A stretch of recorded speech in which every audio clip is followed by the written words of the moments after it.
Խոսքը տրվում է Հրանտ Բագրատյանին, նախապատրաստվի Անժելա Թովմասյանը։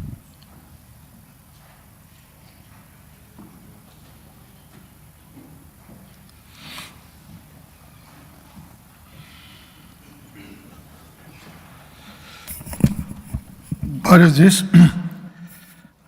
պարոն Օհանյան, շնորհակալություն այս միջոցառումը կազմակերպելու համար։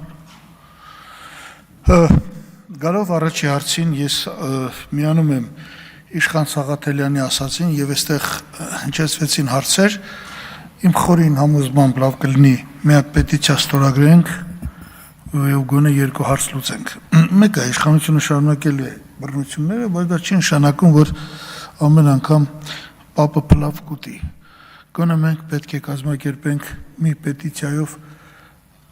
պարտավորություններ ստանձնենք որպես քաղաքական ուժեր, մարդ տրամադրելու, հավաքներ կազմակերպելու այդ դատերի ժամանակ, անարդար դատերի ժամանակ եւ վերջապես որոշակի ֆոնդ ստեղծելու փաստաբանական ծառայությունների համար։ Փորձը նաեւ ցույց է տալիս, որ այնտեղ որտեղ կան որակյալ փաստաբանական միջամտություն, որոշակի հաջողություններ ենք հասնում, այլապես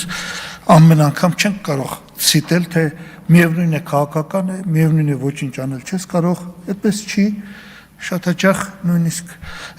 իրավապահ ոլորտում մարդիկ կան, որոնք ստիպված են հաշվի նստել ակնառու փաստերի հետ։ Ես գտնում եմ, որ մենք պարտական ենք քաղբանտարկելներին այն առումով, որ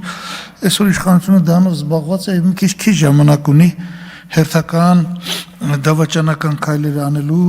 կապիտոլյան տանկան բաները դրսևորելու, օրինակ վերջերս ես հետևում եմ ազգային ժողովի, ասենք 3 երիտասարդներ Ռուբեն Ռուբինյան, Սարգիս Խանդայան,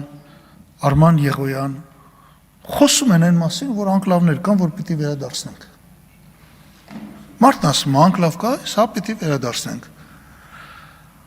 Հետո ասում է, սահմանազատում անելու սա կորոշենք։ Հələ որ դուք պիտի սահմանազատում անեք, դուք ինչ գիտեք անկլավ կա։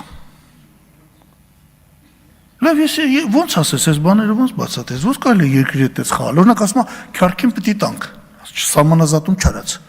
Ասում ես 88 թվի հունվարի 12-ի ստորագրած թուղթ կա, որ քյարքի անկլավ գոյություն չունի։ Չի եղել թուղթ, որով Հայաստանի Հանրապետությունը այդ 14 քառակուսի կիլոմետրը տվել է Ադրբեջանին։ Եկել են թուրքերը այդտեղ ապրելուց են եղել, ընդամենը դա։ Նույնը Սոֆլուն եւ Բախրուդարլին։ Սրանք պետք է հակահարված տալ, սրանք արդեն պատրաստվում են դրանք տալ։ Եվ արդեն մտածում են, ասում են միգուցե Արցվաշենն էլ ստանանք։ Նույն 88 թվի թղթով Արցվաշենը իրոք մերն է։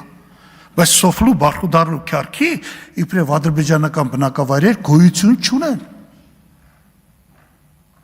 Բայց որ գնում ես սահմանազատում ես անում, ի՞նչ գիտես այդ անկլավը կա թե չէ։ Սա պետք է կասեցվի։ Այսինքն արդեն մենք այնպես տեղերում ենք հատվածներ ենք տալիս նույն քյարքի հատվածում հանրապետությունը կտրվում է հարավից բսկտում են հանրապետությունը օրեցօր ավելի ծանր բաներ կան որ անում են հաստատվել է բյուջեն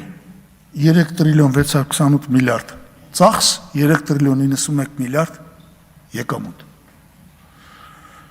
ուրեմն այդ բյուջեով ինքը աճում է 8.5%, 5% տնտեսական աճն է, 3.5% գնաճ է։ Դրա պատճառով բյուջեն աճում է։ Ընդհանուր առմամբ ոնց որ կար պետական բյուջե հնա հարաբերությունը 24%, դա վերջի 8 տարում բարելավել է 1.2%։ 1.2։ Հետագա 10 տարիներին այդ թիվը բավարարվելու է 0.1%։ Բա հասարակությունը չասի բանկեր, բա դու Թալանի դեմ պայքարում էիր։ Բա այդ փողերը Քանի դոլար է մտել բյուջե Թալանից։ Բայց ինչ էիր ասում։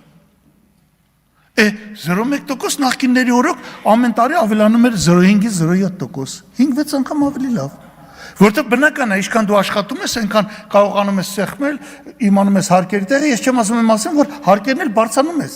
Օրինակ ավելացված արժեքի բացառումներն այսօր արդեն վերացրել են։ Մենք էլ ավելացված արժեքի հարկ չկա, ոլորտ չկա, որտեղ արտոնություն կա, որ կարողանաս փոխարինել, վերացնել։ Բերում եք նայում եք ծախսերը։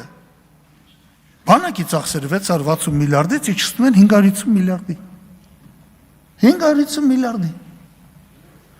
660-ը պիտի դառնար 720։ Միանգամից 170 միլիարդ բանակը 25%-ով պակասացնում են ֆինանսավորումը։ Վերջերս ուզում եմ ասել, ես գալիս եմ արտասահմանից, Չինաստանից, վերջերս բաներ եղել, այն Տայվանի շուրջը վեճեր եղել, ինչ որ նավեր էին մոտեցել բանին, չինացիք արհեստական ռոբոտներով ֆլոտ էին ուղարկել ամերիկյան նավերի դեմ, ճապոնացիների դեմ։ Վախեցել էին, նրանք հրաժարվել էին ռոբոտի վրա կրակելուց։ Տեխնիկան սրանը հաս է, տեխնոլոգիան։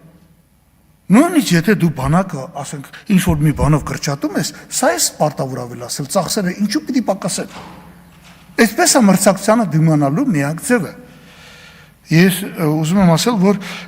նաև ավելի վատ բաներ եմ տեսնում։ Ամեն անգամ Ադրբեջանը ասում է, լավ, խաղաղության պայմանագիր կլինի 16.17, լավ, ինչ է տալի 17 կետը, եթե երաշխավոր չկա, եթե մեջի չկա, որ այդ խաղաղության պայմանագրով նրանք մեր սահմանները ճանաչում են։ Ինչ է կառուցում այսքան Երևանը։ Մեր այդ ինչ քառակուսիներ որ կառուցում, մի հատ ճանապարհ կառուցեք, մի հատ կամուրջ կառուցեք, մի հատ ռազմավարական կառուցեք, որ այս տրանսպորտային այս բաները վերանան, այս ինչեր եք անում։ Կառուցում եք քաղաքներ եւ ես նայում եմ ամեն տարի 80-ից 110 հազար մարդ գյուղերից գալիս է քաղաք։ Հələ թողենք արտաքին միգրացիան, բան ներքին է։ Եվ այս շենքերը կառուցում են, մարդուն գյուղից բերում են, ասում են արիստեղ քաղաքում աշխատանք կտանք, այդ աշխատավարձի եկամտահարկով էլ կծախսես, փակես ծախսը, մենք էլ փոք աշխատենք, որովհետև տուն կառուցելը լավ է, կարելի է վաճառել։ Ճանապարհ կառուցելը, փողոց կառուցելը, կամուրջ կառուցելը չես կարող վաճառել։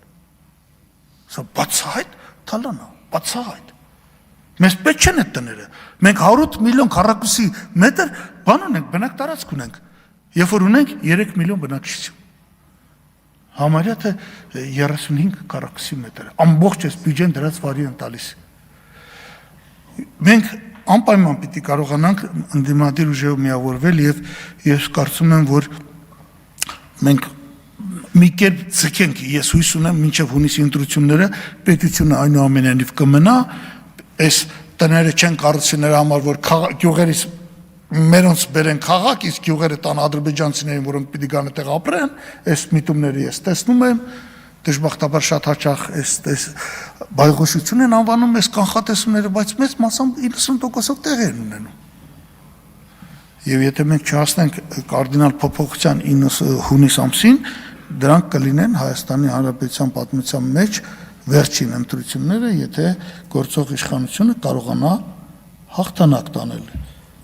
Պիտի խնդրեի, որ բոլոր ընդդիմադիր ուժերը միանան, ցանկացած պայմանով մենք համաձայն ենք միանալու համար,